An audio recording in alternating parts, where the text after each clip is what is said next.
The U.S. government executed convicted murderer Lisa Montgomery, the only woman on federal death row, early on Wednesday after the Supreme Court cleared the last hurdle for her execution by overturning a stay, according to a reporter serving as a media witness.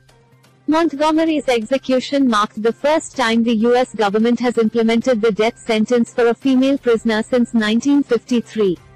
Challenges were fought across multiple federal courts on whether to allow execution of Montgomery, 52, who had initially been scheduled to be killed by lethal injections of pentobarbital, a powerful barbiturate, on Tuesday in the Justice Department's execution chamber at its prison in Theriot, Indiana.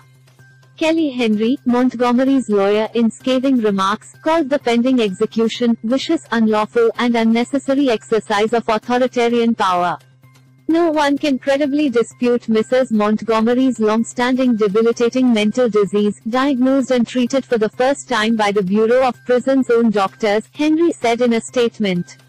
Montgomery was convicted in 2007 in Missouri for kidnapping and strangling Bobby Jo Stinnett, then 8 months pregnant. Montgomery cut Stinnett's fetus from the womb. The child survived. Some of Stinnett's relatives have traveled to witness Montgomery's execution, the Justice Department said. Montgomery's lawyers asked for Trump's clemency last week, saying she committed her crime after a childhood in which she was abused and repeatedly raped by her stepfather and his friends, and so should instead face life in prison.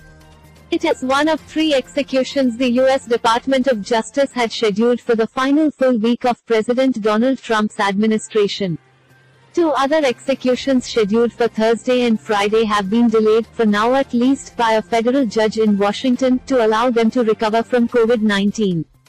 Federal executions had been on pause for 17 years and only 3 men had been executed by the federal government since 1963 until the practice was resumed last year under Trump, whose outspoken support for capital punishment long predates his entry into politics.